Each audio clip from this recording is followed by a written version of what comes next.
আল্লাহ পাক রব্বুল আলামিন কোরআনে হাকিমের ভিতরে সিয়ামের দ্বারায় যতটুকুন কষ্ট বান্দার হবে এর বিনিময়ে বান্দার যে পাওনাটা আল্লাহ নিশ্চিত বলেছেন, এই পাওনাটা এত এত এত গুণে বড়, যার কারণে সিয়াম সাধনার এই কষ্টগুলি দুনিয়ার মানুষ স্বাচ্ছন্দ্যে বন্ধুরা আমার গ্রহণ করে থাকে।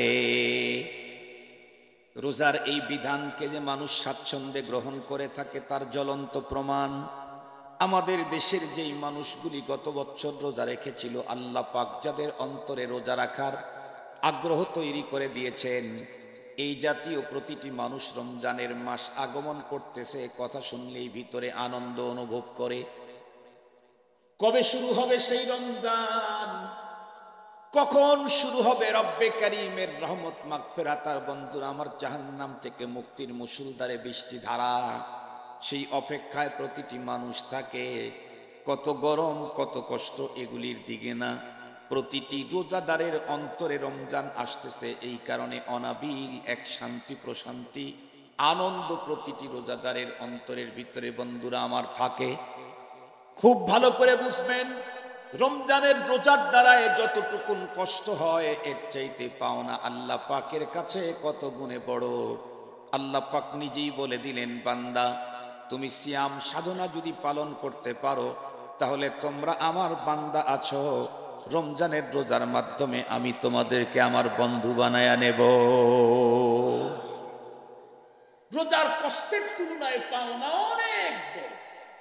আমি আল্লাহর বান্দা, সিয়াম সাধনা পালনের মাধ্যমে আমি আল্লাহর কি হয়ে যাব? বন্ধু হয়ে যাব। বিষয়টা আরো সহজ করে বলি, ধরেন এ অঞ্চলের কোন এক বিত্তবান, তার কাছে 1 লোক কর্মচারী, 10 বছর হয় 20 বছর হয় কর্মচারী, মহাজন আর কর্মচারীর সম্পর্ক। কিন্তু কর্মচারী 20 বছরে কর্মতে নিষ্ঠা, নীতি, ইনসাফ, ভদ্রতা, সভ্যতা, আমানতদারিতা এতটাই তার মহাজনের সামনে পেশ করেছে। মহাজন একটা পর্যায়ে গিয়ে দেখে আমার এই কর্মচারীর একটা ছেলেও সিরিয়াস, ভদ্র, ভালো শিক্ষিত। একটা পর্যায়ে মহাজন কর্মচারীর ছেলের সাথে তার মেয়েকে দেওয়ার প্রস্তাব দেয়। এই জাতীয় ঘটনা কি আপনাদের সিরাজগঞ্জে জীবনে ঘটে নাই? আমাদেরও তো সিরাজগঞ্জ, আমাদের সিরাজগঞ্জ নিশ্চিত এই জাতীয় ঘটনা ঘটছে। নিষ্ঠা, আমানতদারিতা, ইনসাফ, সুন্দর অনুপম চরিত্র, আখলাক, এগুলির কারণে একটা সময় কর্মচারীকে মহাজন আত্মীয় বানায় নেয়। একজন কর্মচারী 20 বছর পর্যন্ত, 30 বছর পর্যন্ত মালিকের দিল আকর্ষণ করলে এরপরে তাকে কর্মচারী থেকে আত্মীয় বানায়। প্রমোশন হলো না ডিমোশন হলো? প্রমোশন। আর আল্লাহ পাক বান্দার 30টা রোজা দিয়ে আল্লাহর বান্দাদেরকে আল্লাহ তাআলা তার বন্ধুতে প্রমোশন দিয়ে দেন। আল্লাহর বান্দাকে বন্ধু বানায় নেন। মনে রাখবেন, রমজানের রোজার দ্বারায় আল্লাহর বন্ধু হতে পারে এটা সম্ভাবনা না, এটা নিশ্চিত। এটা সম্ভাবনা নয়, এটা হলো নিশ্চিত। এখন বলতে পারেন, হুজুর এই রমজানের রোজার দ্বারায় আল্লাহর বান্দা আল্লাহর বন্ধু হয়, এর জন্য কয় বছরের রোজা লাগে? কয় বছর রোজা রাখার পরে আল্লাহর বান্দা আল্লাহর বন্ধু হবে? এমন প্রশ্ন যদি করেন তাহলে আমার কথার তো দাম নাই, মোল্লার কথার কি আর দাম? আল্লাহর কথা বলি, আল্লাহই বলে দিয়েছেন যেটা কোরআনে, তাতে বোঝা যায় কয় বছর লাগে না। 1 বছরের 29-30টা রোজা দিয়েই আল্লাহর বান্দা আল্লাহর বন্ধু হয়ে যেতে পারে। এখন আর একটা প্রশ্ন আমাকে করতে পারেন, হুজুর আপনার কথার সাথে কিন্তু বাস্তবতার কোনো মিল নেই। কেমনে? আপনি বলতেছেন 1 রমজানের রোজা দিয়ে আল্লাহর বান্দা বন্ধু হয়, আমরা তো আল্লাহর মেহেরবানিতে 30 বছর হয় 30-29টা করে রোজা রাখলাম, এখনো তো বন্ধু হইতে পারলাম না। তাহলে আপনার কথার সাথে বাস্তবতার মিল কই? এই প্রশ্ন যদি করেন তাহলে উত্তর দেওয়ার জন্য উপযুক্ত জায়গাতেই বসছি। আমাদের মামার আলহামদুলিল্লাহ এই সুন্দর দৃষ্টিনন্দন মসজিদ, এই মসজিদের যে স্পেসটা আছে, ধরেন এই স্পেসটাকে ঠান্ডা করতে চাইলে, 100% শীতল করতে চাইলে ধরে নেন 20 টন এসি লাগে। আমার তো মনে হয় কয় টন লাগানো আছে জানি না, কথার কথা বলতেছি যে 20 টন এসি লাগবে, 20 টন লাগবে না, তারপরেও 20 টনের কথাই বললাম। 20 টন এসি লাগবে, সেখানে মামা যদি 40 টন লাগায় দিয়ে রাখে, কখনো দুই একটা যদি সমস্যা হয় তাহলে ওইটা কাজ করতে দেরি হবে, মুসল্লিদের কষ্ট হবে, আমি এক্সেস আরো 20 টন লাগাই দিলাম, 40 টন লাগাইছি। কিন্তু এই মসজিদের দরজা আপাতত 4টে, জানালা দুই দিকে 2টে, সব দরজা জানালা বন্ধ করে যদি 20 টন এসি চালায়, আর যদি সালাতুত তারাবি শুরু হয়, আর যদি হাফেজ সাহেব তার তিলের সাথে তারাবির কেরাতটা পড়তে থাকে, তাহলে তো 10 রাকাত পড়তেই প্রায় 1 ঘন্টার মতো লেগে যাবে। 1 ঘন্টা পর্যন্ত এসি চালানোর পর যারা একটু দুর্বল লো প্রেশারে, 10 রাকাতের সালাম ফিরে এই সবচেয়ে দুর্বল লোকটাই বেশি জিতে যাবে। সে বলবে, এই মুয়াজ্জিন সাহেব, খাদেম সাহেব, হয় এসি বন্ধ করো, নাইলে কম্বলের ব্যবস্থা করো। শীতের চোটে দাঁতে দাঁতে বাড়ি লাগা শুরু হয়ে গেছে। খুব ভালো করে বুঝবেন, পক্ষান্তরে যদি 20 টনের পরিবর্তে 40 টনকে যদি হাই পাওয়ার চালায় দেওয়া হয়, সব দরজা জানালাগুলো যদি টোটাল আউট করে দেওয়া হয়, খুলে দেওয়া হয়, বলেন তো দেখি এখন 10 টাকা পড়তে পড়তে কি পরিমাণে শীত লাগবে? এসি কিন্তু 40 টন চলতেছে ডবল, কি পরিমাণে দাঁতে দাঁতে বাড়ি লাগবে? কথা বলেন না কেন? শীতে মানুষ কাতর হয়ে যাবে না, কিছু বাতাস লাগবে ঠান্ডা, কিন্তু যেই পরিমাণে ঠান্ডা হওয়ার কথা সেই পরিমাণে ঠান্ডা হবে না। কেন? এসি থেকে ঠান্ডা বাতাস ঠিকই বের হচ্ছে, কিন্তু সংরক্ষণের ব্যবস্থা নেই, দরজা জানালা খোলা। ঠিক তদ্রূপ রমজানের রোজার দ্বারায় আল্লাহ বলেছেন, রমজানের রোজার দ্বারায় নিশ্চিত তুমি মুত্তাকি হতে পারবে, তোমার ভিতরে খোদাভীতি ঢুকে যাবে নিশ্চিত। সত্যি রমজানের রোজার দ্বারায় খোদাভীতি ঢোকে, কিন্তু 100% মুত্তাকি হতে পারি না। কেন?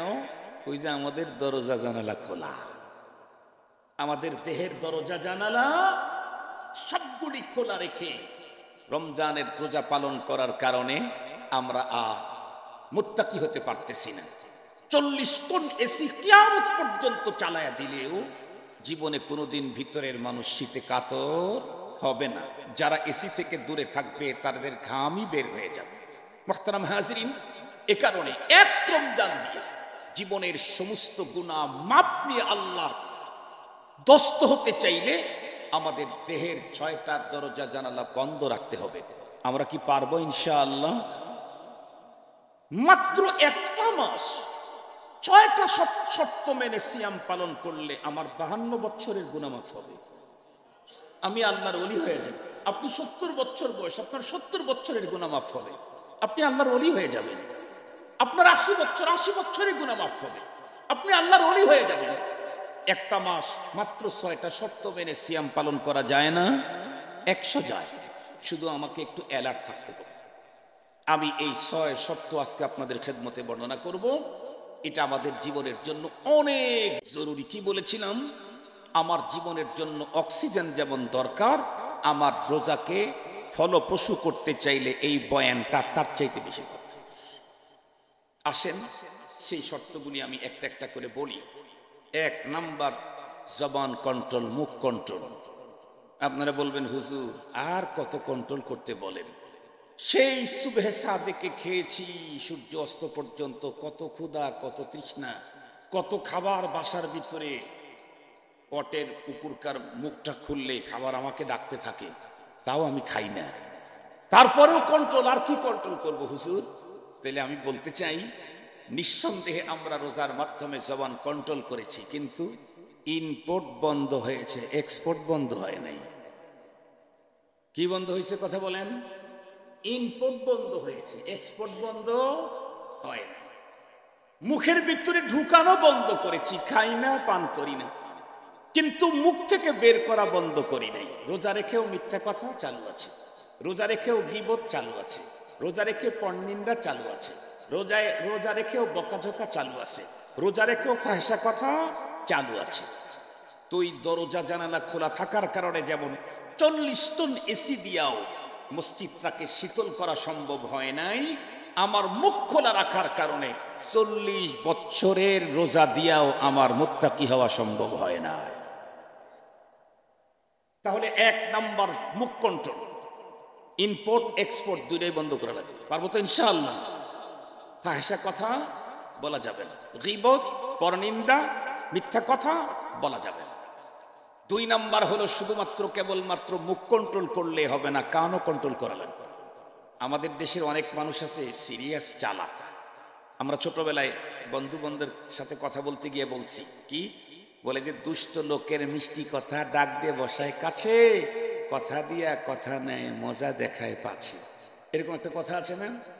অনেক লোক দেখবেন মুখ বড় কন্ট্রোল কিন্তু সিরিয়াস, আপনাকে দিয়ে এমন এমন কথা বলাবে আরো মজায় মজায় শুধু শুনতে থাকবে, আপনার 12টা বাজবে পরে। মনে রাখবেন শুধু জবান কন্ট্রোল করলেই হবে না, কান কন্ট্রোল করতে হবে। আর একজন গীবত করবে, ফাহিশা কথা বলবে, আর আমি মজায় মজায় শ্রবণ করব, না হবে না। আল্লাহর পয়গম্বরের জামানায় 2 জন মহিলা রোজা রাখার পরে এতটাই নার্ভাস হয়ে গেল যে এখন তাদেরকে আর বাঁচানো সম্ভব হচ্ছে না। বিশ্বনবীজির একজন সাহাবী গিয়ে আল্লাহর পয়গম্বরকে ইনফরমেশন করলেন, ওগো আল্লাহর হাবিব, আমাদের গোত্রের 2 জন মহিলা রোজা রাখার পরে এতটাই নার্ভাস হয়েছে, সুদূর ইফতার পর্যন্ত যদি তাদেরকে ওয়েটিং এ রাখা হয় তাহলে মারা যেতে পারে। আপনি সারে, আপনি পয়গম্বর, আপনি যদি অনুমতি দেন তাহলে তারা এখন ইফতার করে নিতে পারে। এ কথা বলতেই আল্লাহর পয়গম্বর সাহাবীকে ডেকে বললেন, শোনো, ইফতার করার কোনো পারমিশন নাই, বরং তুমি একটা কাজ করো। বলে কি? তুমি 2 মহিলার কাছে 2টা পাত্র পাঠিয়ে দাও, আর তাদেরকে বলো আল্লাহর পয়গম্বর তোমাদেরকে নির্দেশ দিয়েছেন তারা যেন স্বেচ্ছায় পাত্রদ্বয়ের ভিতরে বমি করে দেয়। যেমন হুকুম তেমন কাজ। 2 মহিলার কাছে পাত্র পাঠায় দেওয়া হলো। তারা স্বেচ্ছায় যখন বমি করে দিল, বমির ভিতরে যা বের হলো তা দেখার পরে 2 মহিলাই আশ্চর্যান্বিত হয়ে গেল। কেন? সারাদিন তো কোনো কিছু খাইনি, এমনকি সাহারিতেও যেই আইটেমগুলি খেয়েছিলাম তার ভিতরে কোনো গোস্ত ছিল না। আমরা বমি করার পরে দেখতেছি পেটের ভিতর থেকে গলা দিয়ে মুখ দিয়ে তাজা গোস্ত আর রক্ত বেরিয়ে গেছে। এগুলি কোথা থেকে এলো?